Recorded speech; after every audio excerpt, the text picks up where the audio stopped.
there is a conflict of interest between the ones who offer debt and the ones who offer equity. Now, earlier I told you equity providers want to take minimum risk.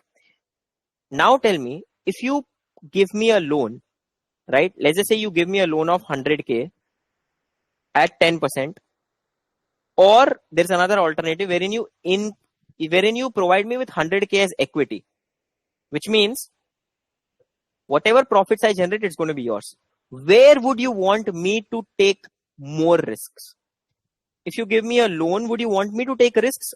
Or if you give me equity, would you want me to take risks? Let's just say you give me a loan. Would you be happy if I take a crazy amount of risks if you were a debt provider? No.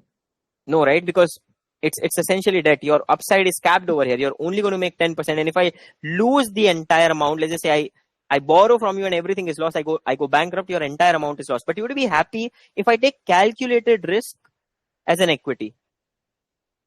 So let's just say you invest in Starbucks and Starbucks is opening one store every month, you'll be happy. The amount that I've invested is actually getting utilized somewhere. They're taking calculated risk and they're growing. But if you provided debt, you would not be happy. You'd want that, you know what, I've given you debt, don't expand. If you expand, there's a possibility that you may make losses. Just don't expand, keep doing what you're doing.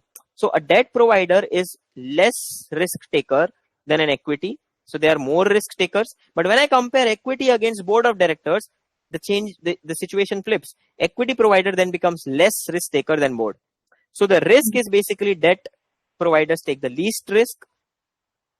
Then equity take a slightly more calculated risk, and of course the board of directors may want to take greater risks. Even greater than board, the employees may want to take more risk. And if you have agents like the insurance agent, they might want to take any risk because they are only going to get 20% of sales. So for them, everything is sales. The more they sell, they can sell. They can give life insurance. They can give life insurance to someone who's let's just say a terminally ill person. Doesn't matter because his only incentive is to get 20% of sales. But of course, employees don't want that to happen. Board definitely does not want that to happen. Equity providers are again ones who don't want that to happen, and debt providers are going to loathe if something like that were to happen. So the amount of risk that gets taken can create a friction between the overall, things that this kind of stakeholders are okay to, or the risks that the stakeholders are okay to